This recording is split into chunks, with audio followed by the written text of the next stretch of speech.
So please help me welcome Niña Weijers.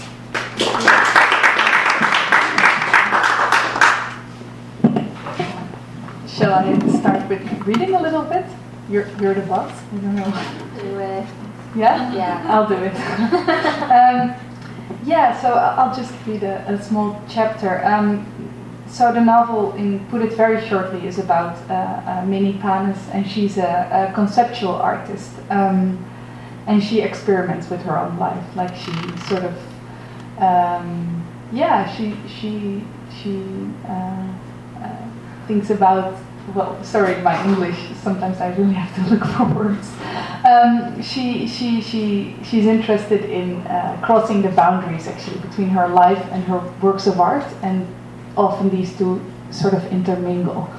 I'll just read a short chapter which tells like sort of the beginning of her career. In 2006, not long after finishing her studies, Minnie had said in a magazine interview that she was an artist because that was what people called her. Artist Against Her Own Will was the headline, with underneath a grainy portrait in which her face showed as a black and white sketch, a head like a rock, rough, proud, plain and utterly unadorned. It struck her as a bit exaggerated. She hadn't meant it that categorically, but her agent had been jubilant on the phone. This is it, baby. This is going to be your breakthrough. An artist who doesn't want to be an artist, that's fucking brilliant. She had met the agent a few months before the opening of a group exhibition titled Shared History, Decolonizing the Image, in the former post office building on the Oosterdok's Wharf. The exhibition's curator had seen her final art school project, Does Minnie Panis Exist?, and thought it fit the theme perfectly. Minnie wondered what the theme meant in the first place and suspected her work would have fit in just as perfectly if the theme had been chickens and other barnyard animals. 5 minutes before the doors opened, the agent made a beeline for Minnie's work. He shook her hand, then spent several minutes staring at her work, deep in thought, as if considering his next move in a chess game. A thin man with fine, sharp features, glistening black hair and a faint hue to the skin. Some kind of mixed race, although Minnie couldn't tell which. The most salient feature were the eyes, which were set extremely wide apart, almost untidily, as if they'd been stuck on his face haphazardly. "It's not bad," he said, "but your attitude is lousy. You're standing there as if you're feeling contrite. Are you apologetic about your work?" He never took his eyes off her work as he said it. Not that it was necessary, thought Minnie. Those eyes of his, she was sure, must give him 360-degree vision. "No," she answered, mortified. "Not really." As she said it, she knew it wasn't true. In her eyes, her own finished work always had something bizarre about it, as if it was too little and at the same time too much, and she, the artist, should be adding something to it and erasing it all at the same time. Does Minnie Panis exist? I'm not sure about that yet. That's what I mean. Listen, you need me. This could be something. The imagery is interesting and I appreciate your chutzpah. Now all you have to do is stand up straight and act as if you created, what is it, a decolonized image, okay? 3 years later, her work had been shown in Leipzig Museum der Bildende Kunst, Barcelona's MACBA, the Kunsthalle Friedrichianum in Kassel, and the Louisiana Museum of Modern Art in Humlebeek, Denmark. For her next work, Nothing Personal, she was awarded the 2008 Prix de Rome, upon which she was declared to be one of the most promising Dutch artists of her generation, by a correspondent in Art Review, which led more or less directly to her first international solo show at Arndt & Partner in Berlin. There, in Berlin, she had lunch one rainy afternoon with Sophie Kahl, who, by coincidence or perhaps not, had seen the show and called Matthias Arndt to ask if the artist was still around. It was Kahl who'd asked her, in French accented English, if she considered herself an artist, upon which Minnie had replied, Je ne sais pas, je ne sais vraiment pas. A pathetic answer, but the only one that didn't sound like an outright lie. The truth was that Minnie did not identify so much as an artist as with her art, the things she made, the things that came to exist as art, because they would not have any reason to exist otherwise. Being an artist was Minnie's passport, an identity card that gave her a place in a world where everything had to be legitimized. It had been bestowed on her by an art teacher in high school, followed by the instructors at art school, the collectors, the journalists, the curators, the gallery owners. They had seen an artist in Minnie because they had identity papers of their own that endowed them with a license, nay, the obligation to be the gatekeepers of the academies, the institutes, the foundations, the funds, the art grants, the talk shows, the museum, the galleries, the openings, the journals, and the corporate collections.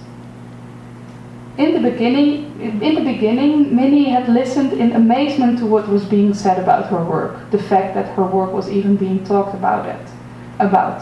But little by little, she came to understand that every form of identification, of legitimization, had its own vocabulary, and that the language of art consisted of words like identity, engagement, vision, and malaise.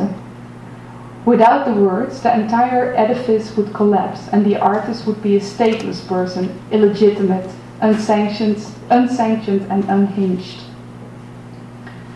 Minnie had met two artists at an art expo once, twin sisters, both of them so emaciated that their skin was grey. The sisters made video installations of the eating disorder they nurtured in each other. They had become world famous and wealthy with these installations, which showed the dire consequences of the female beauty ideal, lambasted the consumer society, questioned both individualism and collectivism, etc. Truly, Minnie had thought to herself, for some lunacies you couldn't come up with any other word than art. The fact that the way she acquired her artist passport was by rejecting it, or indeed that every rejection on her part seemed to lead to renewed confirmation of her status as an artist, was a paradox that continued to fascinate her.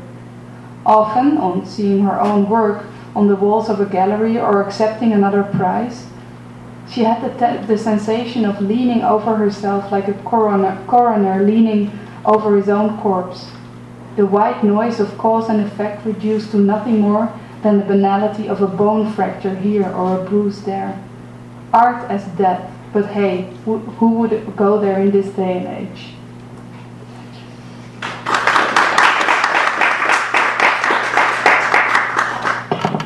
So that is a perfect chapter to read, I feel like, to introduce the book. I loved it so much, and I was so excited to be asked to talk to you because I have a background in the arts. I was just telling Niña this before. We just met just a moment ago. And I'm a writer, but I have a background in the arts, and I worked in the art world for about 6 years. And I feel like you did, one of the blurbs said it, you captured it so well, and you really captured the essence of the competition aspect and also the artist as an individual who is for the public taking at a certain point. So I was very interested to hear what drew you to that as a writer of fiction. What drew you to the art world? What made you interested in that? Do you have a background in the arts? Just, you know, because you captured it with such authenticity that I'm totally convinced. Thanks so much. That's actually the thing I was really most nervous about after publishing the book, that people that really knew a thing or two about the art world would say that it was bullshit. So that was my biggest fear, because I'm not an art historian and I'm not an artist. So I had to do a lot of research, and also like on a really practical level. I just, went to a lot of openings and stuff like that, and I got really into the art itself, but also got really interested in the workings of the art world, which is, as you probably know, you must know that, it's an entirely different economics from literary world, for example. it's really like art really makes money, you know, and that really that's really interested me. Like something. As if what we're not doing is art. No, that's true. No, just like visual art. Yeah. So that was something I got into, and I enjoyed that very much. But what drew me to it was actually, a lot of people they read the book and they think that I set out to write, that I was planning all along to write a book about the art world, and I didn't really. The first thing that it started with, for me, the book was actually something very, way banal, but something very autobiographical. There was a friend of mine who had a baby, and this baby was born very prematurely. So it was born way too early, like after 25 weeks, I think. So it was really that was on the verge of living or dying. Maybe you've seen babies like this. They are so tiny and it's so extremely fragile and so scary if your baby is born like that. You don't know if it's gonna live. You don't know if it's gonna live, how it's gonna live. Like literally the whole brain is not shaped. A lot of things are not finished. So this was just something that really, this image of this tiny little baby in this huge incubator, that really fascinated me for some reason. And maybe that might be something you recognize as a writer. It often starts with an image or something that fascinates you and you don't really know why. So you sort of have to figure that out. And I just really wanted to know, if you have a baby like that, what does it do? What kind of person can that become, and how is the relation of this baby with, the mother, for example? So I started thinking about all that, and then it really struck me that this baby, this is also in the book, my artist is born as this really premature baby. She had to be someone that really, in a very literal way, shaped her own life, and also dealt with this sort of, I think, false boundary between what's natural, what is artificial, had this sense of watching and being watched, and also being in the world and not being in the world at the same time. Like with a premature baby, it's there, but it might not be. So so actually the only thing that it was the only solution really. She had to be a conceptual artist that really investigated her own life and made art with her own life, I think. So that's awesome. It's really amazing how. So I think it's interesting because she's a conceptual artist, but there's also an emphasis on the book on performance art. Right. There's even the epigraph is Marina Abramovich, who's a famous performance artist, and so there's this element of performance in there as well, and the performance of the self. And so, the theme that seemed to keep coming up over and over throughout the book, it ended up feeling extremely philosophical and like an existential struggle going on with Minnie is loss of self, uncertainty about reality and identity, and really just this kind of sense of maybe wanting to control your destiny but realizing that you can't, this struggle. Yeah, exactly. And that was so fascinating, just the way she navigated that in terms of trying to get control through her art, but whether or not she succeeded. So it brought up all these questions for me about free will. It's essentially, can we control our destiny? Are we in control of anything at all? There were a lot of moments in here that felt really Buddhist, just give up control and it feels free. So I wondered what you thought of that. If you're like Minnie, if you're somebody who's trying to get a sense of if it's possible to control your own life, or if it's better to just give up control to go with the flow. Right. Wow, that's a really I know, it's a deep, interesting and hard probing question. Very to probing answer. question. That sort of reveals that I'm not really good at going with the flow, probably.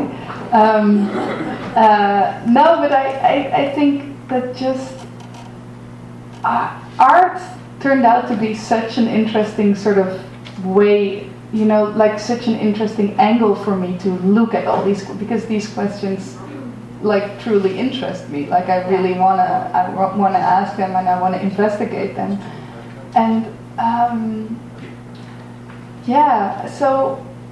it's true what you say. Like it's really, this book is also about what is, how free are we? What's predestined and what's not? And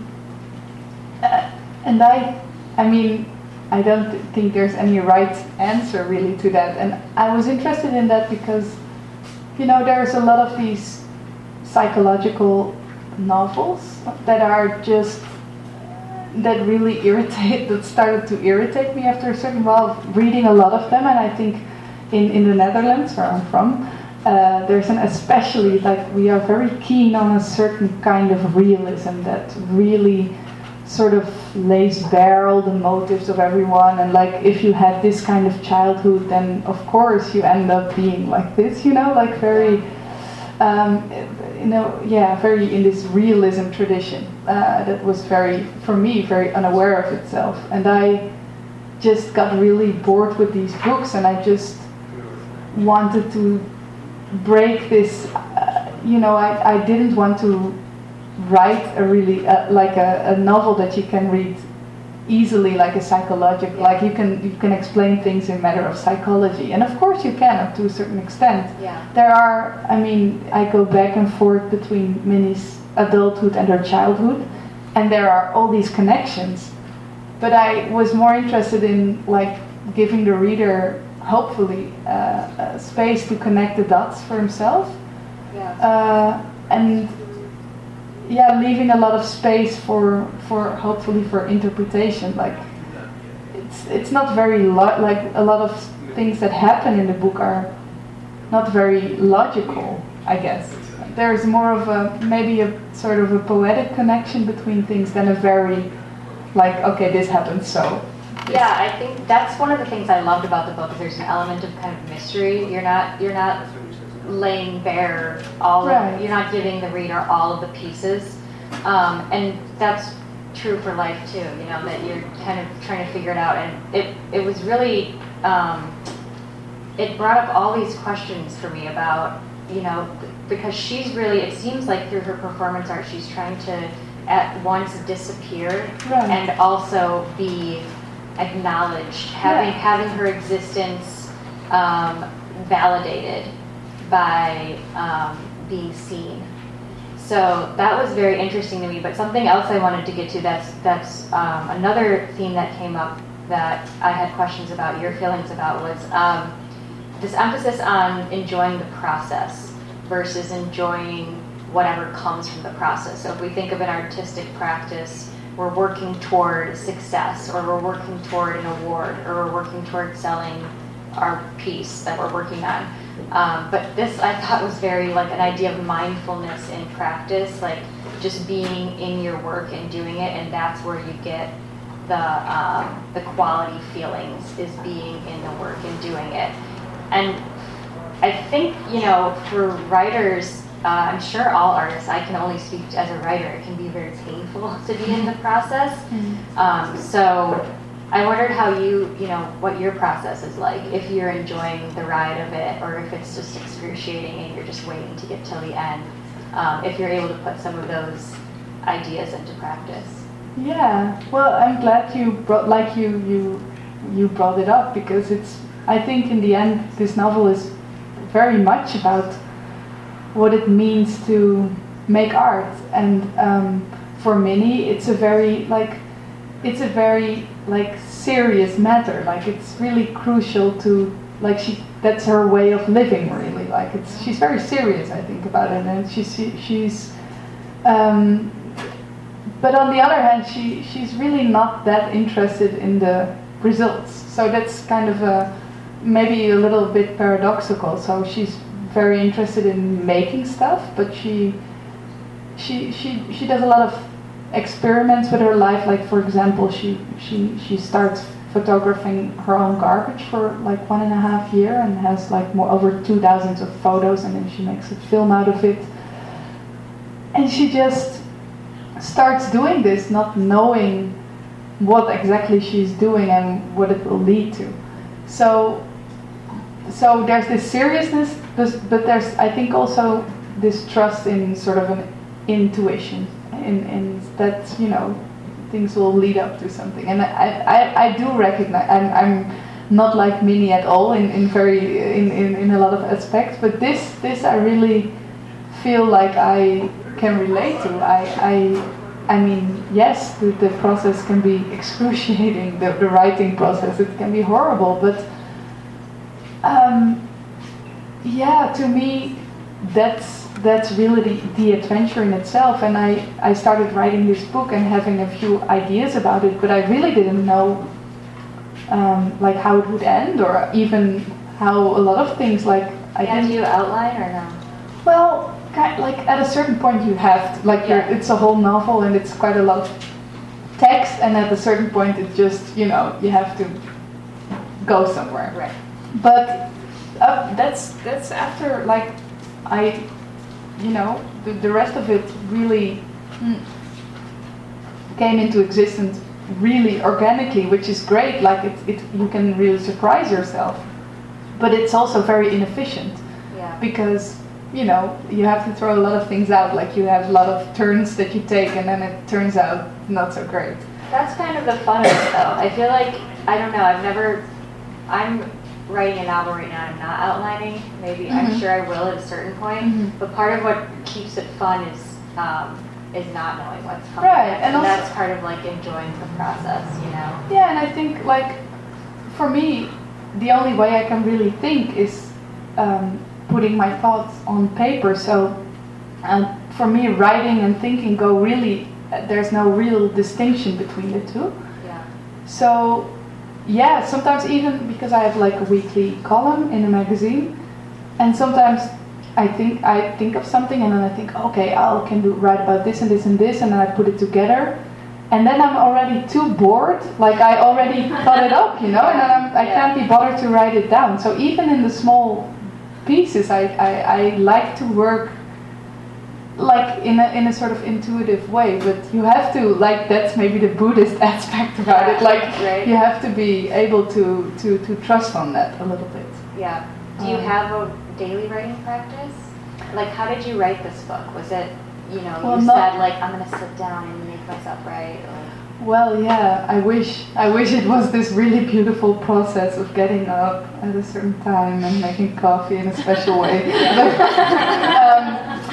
No, really, because I had a day job when I was writing this as well, and I just, all the time I had, I tried to spend on writing that, but there were weeks that it was just not going anywhere, and then there were weeks that I was working in this really feverish way, and, you know, working for hours and hours. Yeah. So it was really,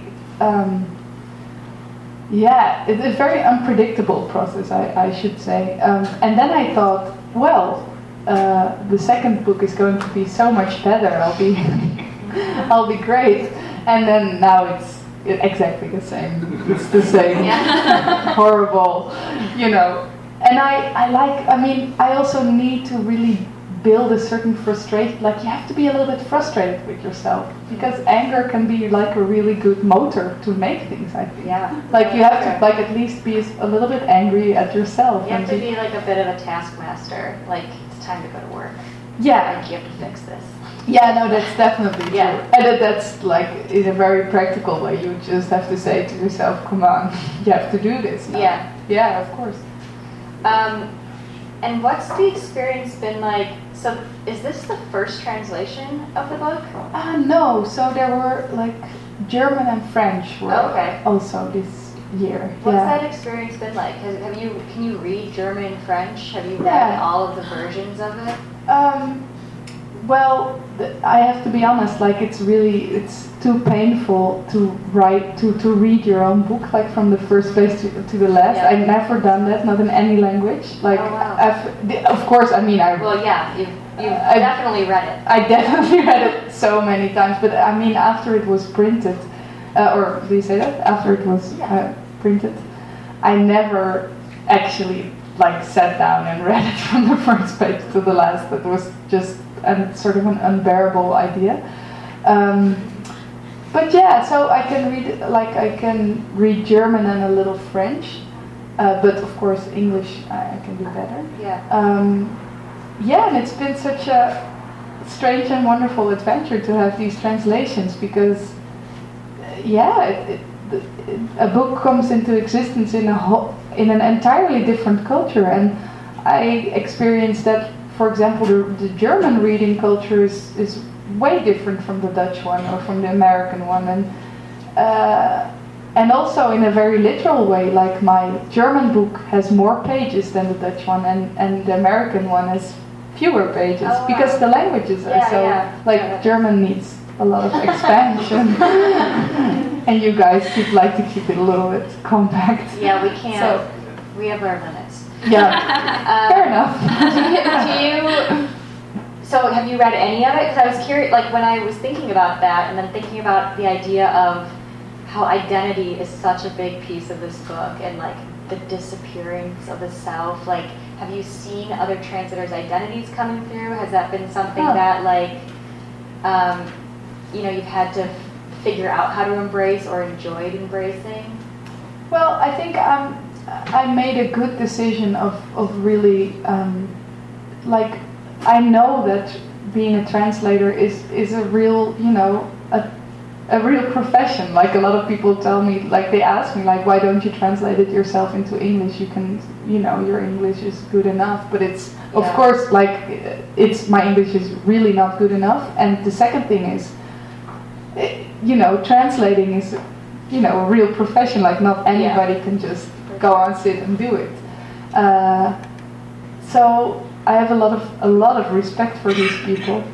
And yes, I think in a way their personalities shine through the translations that they make, because they have certain philosophies about translating. I mean, some translators are more, they stick closer to the original text, and others take more freedom. And for example, this is really a cliche come true, but the German translator was the one that really found a lot of like small mistakes in the book that were still like, it was so embarrassing. Sending you lists. Like, she was like, she was very nice about it, but she made the Dutch edition better, because then in the next print we could correct these mistakes, and it was great. That's amazing. Yeah. So, and I like there's writers that really, keep a close watch on all the translations, but for me it's great that it's being translated, and also I accept that it will be something different. Like, it will not be the same book in a way. So I know. I wish I could read the Dutch version. I'm gonna have to work on that. It's not such a beautiful language, actually. I love it. You do? Yeah, I think it's different. But no, on that point, when you said that the culture is different in terms of how the literary work functions and how work is received. How's it been different for you so far, and where you're from and here? Have you seen any differences thus far? Here in America? Yeah. Well, I think for one, I'm from a very small country with a very small language, so things are probably a little bit easier for if you're a writer in the Netherlands. I mean, it's a little bit, like, I would say it's a little bit softer, like the whole we're all softies. No, but the publishing houses are smaller, less corporate, I think, than here in America, and it seems that it's a little less of a rat race than it is here. Like, you can still like take your time to write a book and people will not be so, like you told me a little Yeah, bit we were about this as talking well. a little bit about how, if you have a successful book here, the people are like, where's the next one? Like right away. Yeah. And you're kind of like expected to keep it coming. Keep it producing. Yeah. And then also, because I also heard, like, here there's this thing, like, you can have a really successful book and then maybe your second one isn't that successful, and then publishers just say goodbye. And that's really something that's in the Netherlands, you sort of, if a publisher believes in your work, then they will still, keep your work published. Also, I don't know, and of course we don't have this, like, sometimes I read about this in the newspaper that some debut novelist is being like, they get like $1 million in advance or something like that. That's just, that's for me not even imaginable that something like that would ever Are occur. people making a living off of writing? Well, in a way, I think there's very... Writing fiction, I should specify. Yes. Because it's like, I think here in the States, it's you have more chance of becoming like Jonathan Franzen or something. Right, he's like a multi-millionaire, right? Like he's really, really Probably. rich. And then there's a lot of, like, there's not so much maybe in between being this and being this. Right. And so in the Netherlands, it would be really hard to be like this very high up because, well, we have only 18 million people that live in our country. So, but yeah, I think like a lot of people, they, well, like me, I wouldn't be able to live off just my book sales, but I also do columns and I write articles and essays and I teach sometimes at university. So in that way, sort of, I see it as a sort of all is connected and everything has to do with writing, but I cannot live only of novel writing. And I wouldn't want to, I don't think. Yeah. I would. It is weird. I have a day job and I like the idea of having like a separation between my work and my creative work because I find on days that I have off and I'm writing, it's just like the pressure is too much. Whereas if I have specific time set aside when I'm not working, it's just a different feel than if I'm putting a whole day and saying like you have to write. I'm more likely to seize on those times willingly when I have them to write. Yeah. Yeah. Yeah, it can be really good not to sort of drown in your time as well, I think. Yeah, it's also like you could get into I feel like it's really easy to get into kind of like a in your head state with it when you're just working that way all the time. Yeah.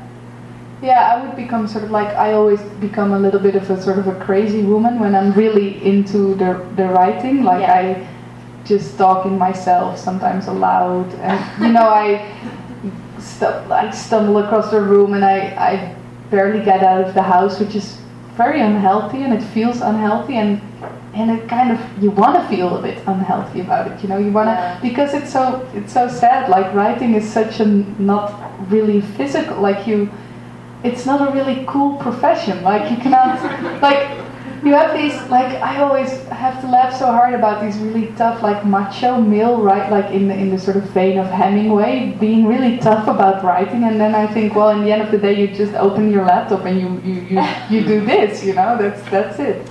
So they have to go hunting and fishing and I don't know what, but to me that's kind of hilarious. But so then I sit so many hours in front of my laptop that my back really starts to ache, and I really sometimes like that. Like that. That's really interesting. You like indulge in the struggle of it. Yeah, I do, and then I drink like those really god-awful energy drinks that makes me totally shaky. Oh wow. And I really like no, I mean not always, but I mean it's nice to have this feeling that you're really giving something, like because you do, like you give something you have to of feel yourself. You're in it. You have some. You have to suffer a little bit. I cannot drink caffeine. Like I experiment with it. It never turns out well. Wow. But I'm very envious of people who are just like, yeah, I just drink a bunch of coffee and write for like 5 hours. I'm like, I would be in the emergency room. Like, I'd be insane. So it's an energy drink or thing that you're like, when you're in the mix of it, you're like, When I'm really. well, then I know that I'm nearing the end of a deadline. Then I'm into this. Yeah. But the only effect is that I start shaking really badly, Yeah, and exactly. shivering That's and okay. being really cold. So it's really not an advice to anyone. That's part of the you getting into the struggle of it. It's good. Yeah. Well, It's you very have to physical feel act. it. It's kind Well, of you a have to- physical act for you. Well, I try to make something out of it, because it's so. I mean, like my Minnie, the artist in my book, she's doing really cool stuff. I think, like, she's really putting herself out there and putting her life on the line sometimes. And that a lot of people have asked me if I'd done all these art projects myself, if I experimented, and I didn't. I mean, I just made them up. So I think. Does it make you want to do them? I don't really, because I'm more of a person that likes to just observe and think about things. But then, I mean, there's such a broad way of being like a visual or conceptual or performance artist, and and there's only one. There's not so many ways in which you can be a writer, and that's also very interesting to me. Like, still in the end, you can experiment with a lot of things in writing, but at the end of the day, you still have to make do with words. And I think those boundaries are, for me, that's wonderful. I think it's nice to have these limits to it. Yeah, that's really interesting. Should we take questions? Yeah. Does anybody have any questions for Niña?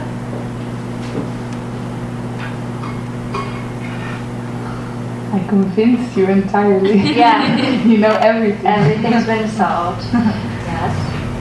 So you said you were writing this book when you had a full-time job.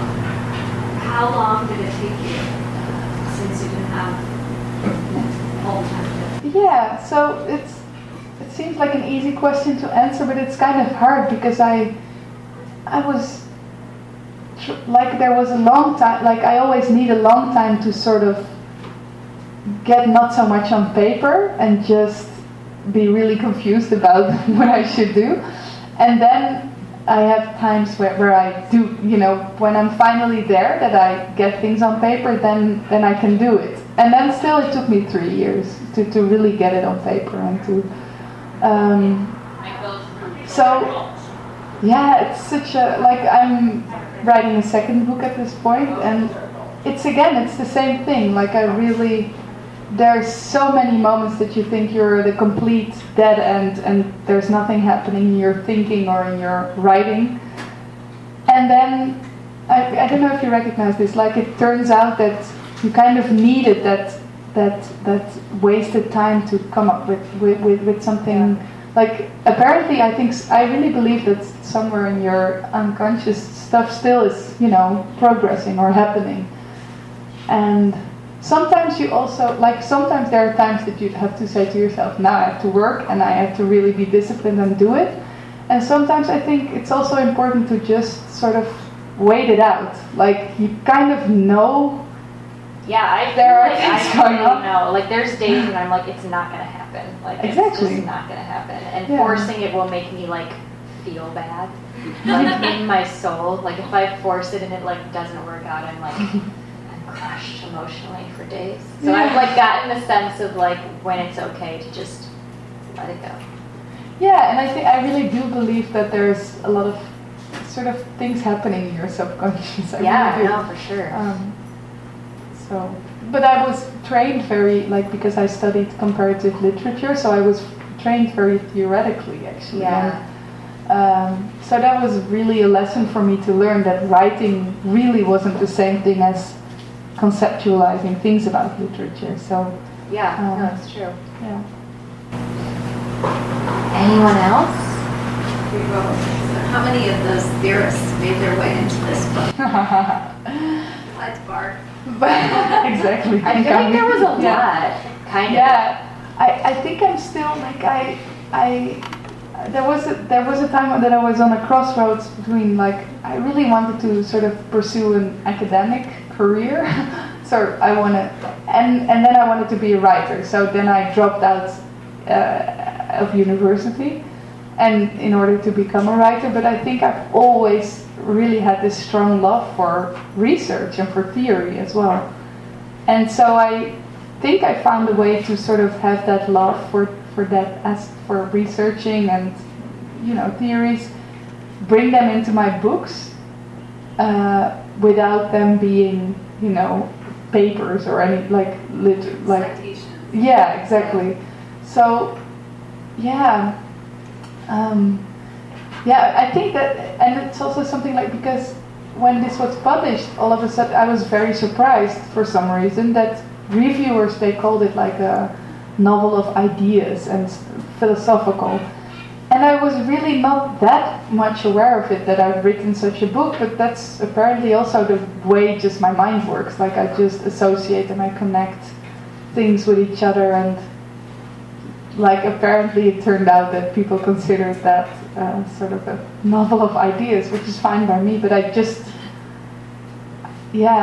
that's something I probably, because I a lot of people really assume that from now on I would be this art writer, because I really don't want to be an art writer. I want to write the book that I'm writing now is very different, but at the same time you sort of have to admit that there are just certain things in the way your mind works that will always happen, and certain themes that will come back, and always. But I feel like it really speaks to your skill as a researcher, because when I was talking to Niña beforehand and I told her I used to work in the art world, like I immediately assumed she would have some connection to it because of how just well versed she is in the book. Like there's this one part that I love where I think is it Minnie's dealer?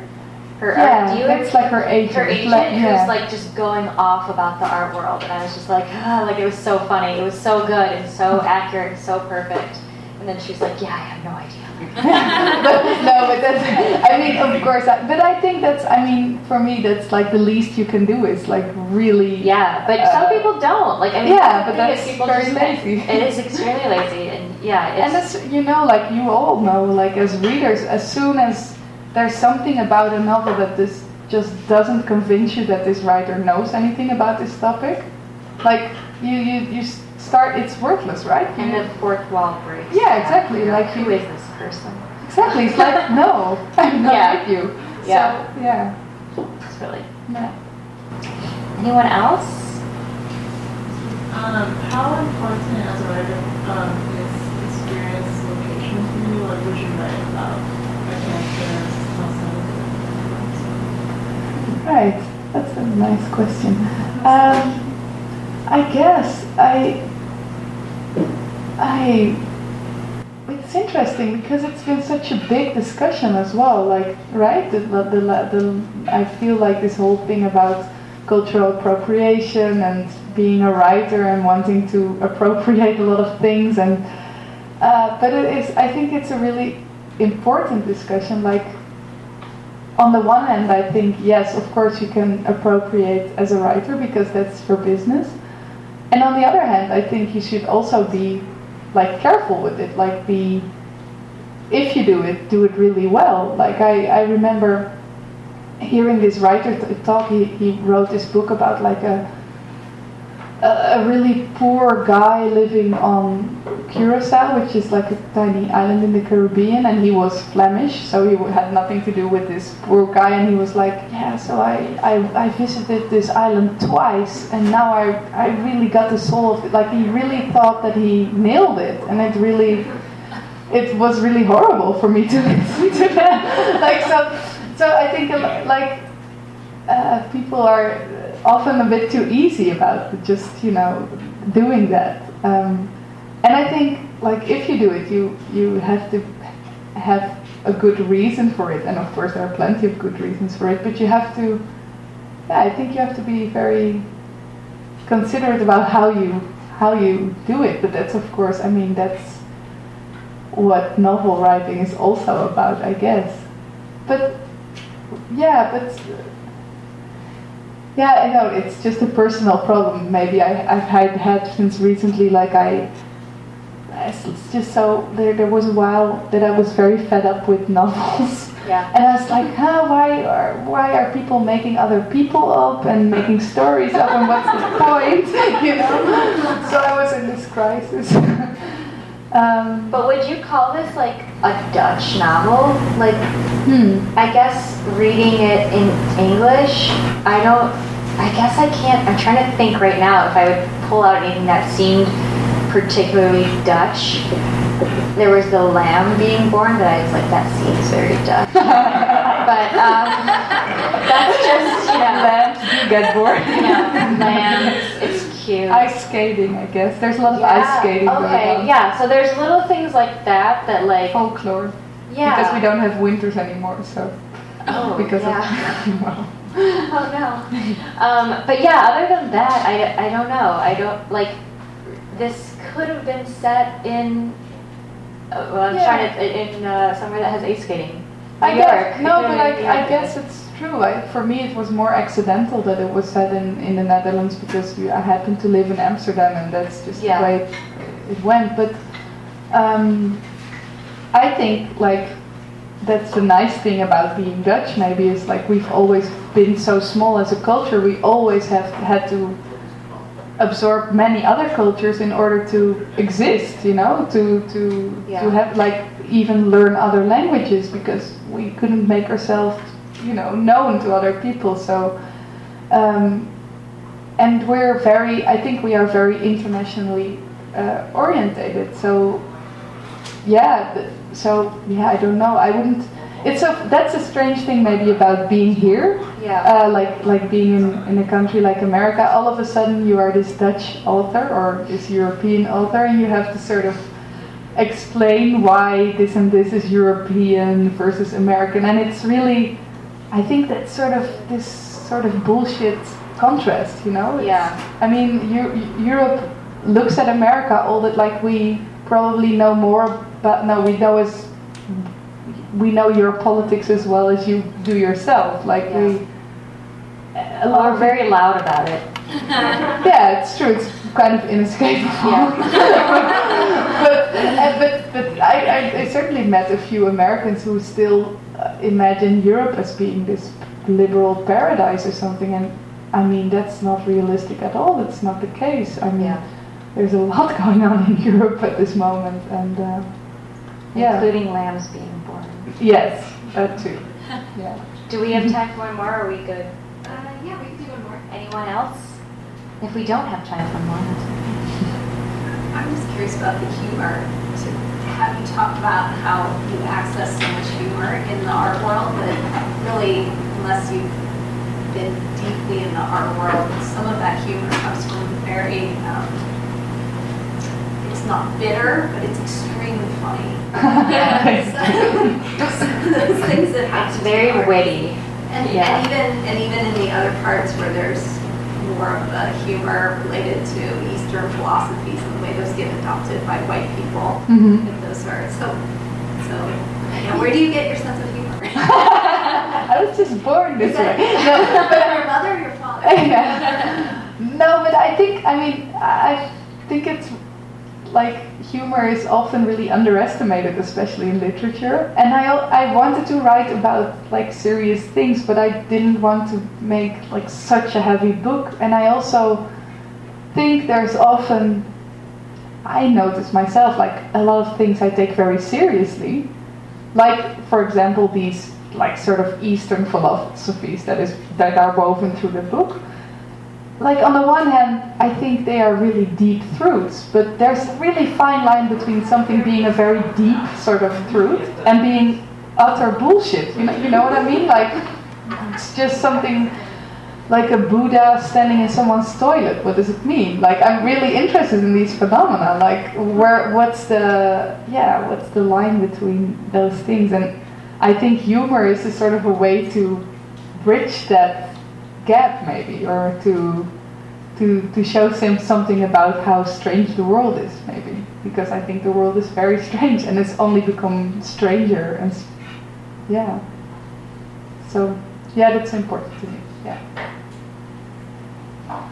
Thank you all so much. It's so nice to talk to you. Thank you so much.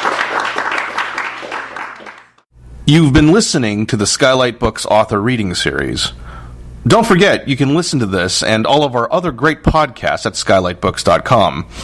Thanks again for stopping by, and we hope to see you soon.